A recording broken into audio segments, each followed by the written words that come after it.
Então bora começar o vídeo falando um pouquinho sobre campo e bola, né? Ontem o Vasco conseguiu aí a segunda vitória do Campeonato Estadual, né? O Vasco jogando com um time considerado reserva, né? Tivemos alguns titulares, tivemos ali o Piton, tivemos ali o Carlos Andrés Gomes, mas no geral, Fernando Diniz acabou optando por um time com caras novas, né, cara? Com jogadores ali como o Pumita, que não vinha sendo utilizado na lateral direita no final do ano passado, fez uma grande partida, 2 gols, um jogador que vem ganhando cada vez mais força aí entre os torcedores do Vasco, que já estão pedindo uma oportunidade para o Pumita no time titular, independente de qual lado ele venha jogar. Tivemos também ali, né, o Robert Renan, mais uma vez fazendo uma boa partida, o Saldívia, cara, para mim ontem fez o melhor jogo dele com a camisa do Vasco, né? Não acho que é uma grande contratação, mas ontem demonstrou um pouco mais de vontade, demonstrou um pouquinho mais, né, de destreza ali na saída de bola. E, cara, para mim o grande destaque do jogo de ontem foi o Rojas, né, cara? Acho que fez uma bela partida, fez ali um jogo muito interessante, chamando a responsabilidade,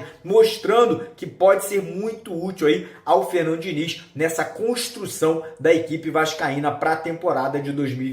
E essa vitória de ontem, né, óbvio que abre caminho agora para a estreia do Campeonato Brasileiro nessa próxima quinta-feira, né? O Vasco volta a campo, jogo fora de casa, vamos pegar uma equipe dura, que é a equipe do Mirassol, né? Um time aí que fez o Campeonato Brasileiro no ano passado, cara, sensacional, né? Um Campeonato Brasileiro para brigar por título, né? E tá aí classificado para a Libertadores da América, fase de grupos, né? E o Mirassol perdeu jogadores, contratou outros atletas, né? Por exemplo, o zagueiro Lucas Oliveira, que era do Vasco, tá por lá, o ex-jogador do Vasco, Yuri Lara, também tá por lá. Cara, é uma equipe complicada, principalmente que manteve o treinador, então manteve o estilo de jogo, é uma equipe que já se conhece, já joga junto há muito tempo, então é óbvio que o Vasco não vai ter vida fácil, né? E do lado do Vasco, né, uma vitória ontem traz um pouquinho da moral e da confiança de volta, mas lembrando que os jogadores que não jogaram ontem voltarão a campo na próxima quinta-feira, né? O Fernando Diniz deve ter força máxima, né? Cauã Barros vai estar à disposição, que estava suspenso ontem, o PH, o Piton, o Cuesta, o Coutinho, né? Então a gente está muito curioso para saber qual é o time que vai a campo aí para enfrentar o Mirassol. Muita gente perguntando se o Brenner e se o Inestrosa já poderão estrear com a camisa do Vasco. Eu acho muito pouco provável, tá? Até porque os dois ainda não foram apresentados oficialmente, né? Ainda não tiveram seus contratos registrados juntamente à CBF, né, no boletim informativo ali da CBF. Então eu acredito que eles possam estrear talvez no jogo contra o Madureira, né, que é na próxima segunda-feira pelo Campeonato Carioca. E com isso fica a dúvida, né, como será que o Fernando Diniz vai montar principalmente o setor ofensivo, né, cara? O GB não vem agradando, o David entrou ontem, foi muito mal na partida, e eu vou ser bem sincero com vocês, tá? Não duvidaria do Fernando Diniz adiantar o Felipe Coutinho para jogar mais próximos ali do Carlos Andrés Gomes e do Nuno Moreira e trouxesse o Rojas para jogar um pouquinho mais centralizado ali ao lado do Cauã Barros e também do Thiago Mendes, né? Faria com que o Vasco tivesse um time ali mais leve, um time sem aquele centroavante fixo dentro da grande área, né? O que não tá dando resultado com o GB e com o David, e pudesse também ter mais transição, né? Pudesse ter mais trabalho ali com posse de bola. Mas enfim, Fernando Diniz vai trabalhar a equipe, vai tentar, né, surpreender a equipe do Mirassol, e falo para vocês, tá? Um jogo que se o Vasco sai de lá com um pontinho na bagagem, para mim já seria um resultado bem interessante, tendo em vista, né, o futebol apresentado pelo Mirassol ano passado e já nesse começo de ano aí no Campeonato Paulista. Mas é óbvio que a gente quer uma vitória, estrear com 3 pontos seria muito bom, mas como eu falei, né, um empatezinho fora de casa nessa estreia, acho que também não é o resultado aí que a gente poderia deixar de comemorar. Mas seguindo o vídeo agora, vamos falar sobre outros assuntos importantes, né? Muita gente querendo saber se a situação do Ryan pode ser anunciada ainda hoje. E falo para vocês, pode, tá? Só que, obviamente, o Ryan já está na Inglaterra, já está lá preparando, né, os seus exames médicos, só que na Inglaterra agora ainda é cedinho, né? Ainda estamos lá caminhando, né, para um começo de dia, então o Ryan ainda vai ter que fazer os exames, tem que assinar contrato, então talvez possa ser que os clubes façam esse anúncio, até pode ser, né? Mas acho que de repente podem segurar para amanhã ou quarta-feira esse anúncio sendo feito. Mas o mais importante é, deixa o anúncio para lá, o importante é o dinheiro entrando no Vasco, né? O Vasco está aí, né, esperando os 170, 160 milhões de reais que que vão cair nos cofres do clube aí agora já nessa semana, e com esse dinheiro, né, o Vasco pretende fazer, né,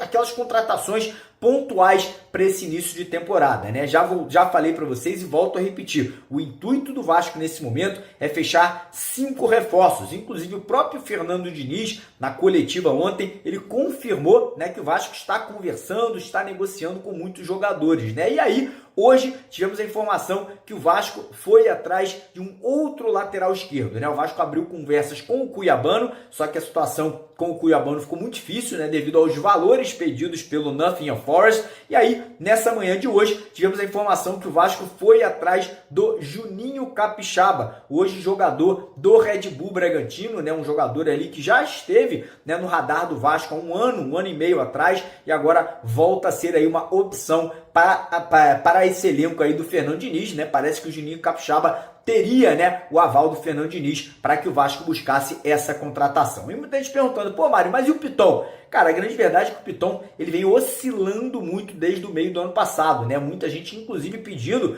que o Pumita ganhe a vaga do Piton titular aí nesse começo do Campeonato Brasileiro. E eu vou falar para vocês, não discordo dessa situação, tá? Eu acho que o Pumita é um jogador que está entregando mais fisicamente, defensivamente e principalmente em questão de gols também, né? O Pumita é um cara que pisa muito na área, ajuda muito ali em finalizações. Então eu acho que o Pumita poderia ser testado realmente aí enquanto o Vasco não busca um outro lateral esquerdo para brigar por posição com o Lucas Piton. Então a situação do Juninho Capixaba podendo evoluir aí no decorrer dos próximos dias. Em relação ao lateral direita, tá? O Vasco, a informação é que aumentou a proposta pelo português Diniz Pinto, né? O Vasco que tinha feito uma proposta de 1.500.000 euros, a proposta foi rejeitada pelo Moreirense de Portugal e parece que o Vasco está aí aumentando os valores para 2.500.000 euros, né? Adicionando mais 1 milhão de euros aí nessa proposta pelo jogador português aí, que pode ser aí mais um lateral direito a chegar no elenco do Vasco. O que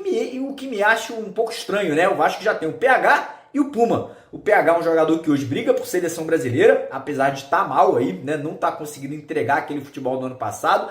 E o Pumita é um cara que sempre que entra dá conta do recado. Então essa busca do Vasco por mais um lateral direito, não estou entendendo muito bem, né? Pode ser que o PH venha a ser negociado, né? Pode ser que o PH venha aí a ser vendido aí ainda nessa janela de transferências, caso o Vasco consiga a contratação desse novo lateral aí chamado Diniz Pinto, português aí do Moreirense. Em relação a zagueiro, né? O nome do Adrielson é um nome muito forte, mas o Vasco trabalha com outros jogadores também, né? O Vasco entende que o Vasco precisa reforçar aí no sistema defensivo. Tem o Saldívia recém-contratado, Robert Renan e Cuesta. O Vasco quer pelo menos mais um jogador para a posição, né? O Lucas Freitas é um jogador ali que não tem uma confiança muito grande aí por parte da torcida da comissão técnica, então o Vasco entende que seria importante trazer mais um jogador de um nível mais alto aí para essa composição de elenco. Para o meio de campo, né, a prioridade do Vasco hoje é a posição de volante, né? Temos o Thiago Mendes muito bem, né, nesse início de temporada, o Cauã Barros, que é um jogador que também está entregando muito, mas ainda vai oscilar, né? Vai fazer grandes jogos, vai ter jogos que ele também não vai muito bem pela idade do jogador, é normal isso acontecer. E aí temos outras opções.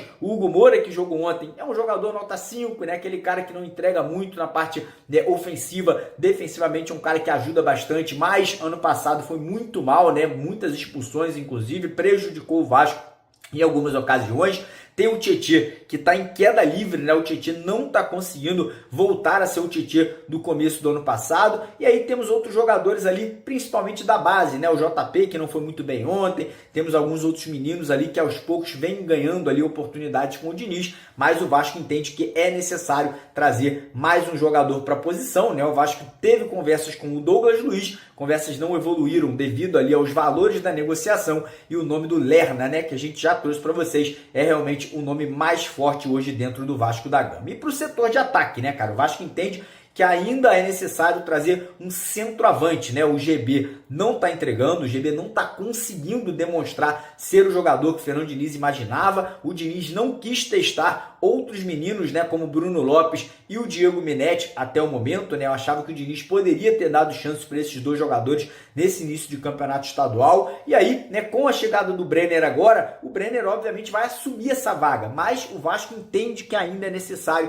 trazer mais um jogador com características diferentes do Brenner, né? Um jogador de mais presença de área, um jogador de mais força física, um jogador que tem um bom cabeceio para poder, né, ajudar em jogos aí que o Vasco vai necessitar jogadores aí com essas características. E aí já falamos, né? Tem o John Córdoba, jogador colombiano que atua no Krasnodar, tem ali o argentino Spinelli, né, que hoje é um dos principais atacantes aqui da região sul-americana, jogador do Independiente Del Valle, que ficou muito próximo de fechar com o Independiente da Argentina, mas a negociação acabou melando aí, né, após o oferecimento do atleta ao Vasco, né? Então o Vasco trabalhando com possibilidades, né? O Vasco entendendo que tem alguns nomes interessantes, inclusive o Vasco até conversou com o Daverson, né? Jogador, né, que é vascaíno, passagem por Palmeiras, jogou no futebol espanhol, parece que o Daverson também tem uma conversa aí com a equipe da LDU para jogar Libertadores de 2026 por lá. Então o Vasco não tem muita pressa, né, para esse setor ofensivo, o Vasco tem mais pressa para a lateral esquerda e para a volância, mas, obviamente, se pintar uma boa oportunidade, se pintar um bom nome com valores que condizem com a atual situação financeira do Vasco, o Vasco vai fazer um esforço para trazer essas 5 contratações aí para esse início de Brasileirão. Quero saber sua opinião. Você concorda, discorda? Acha que o Vasco precisa de menos do que 5 reforços, mais do que 5 reforços? Você tentaria tirar alguns jogadores do atual elenco do Vasco? Por exemplo, o David, o Lucas Freitas, esses meninos da base que não estão entregando. Você acha que o Vasco deveria vender, emprestar? Qual a sua opinião? Deixa aqui nos comentários. Se inscreva no canal, ative o sininho e não perca nenhuma notícia do nosso Vasco da Gama.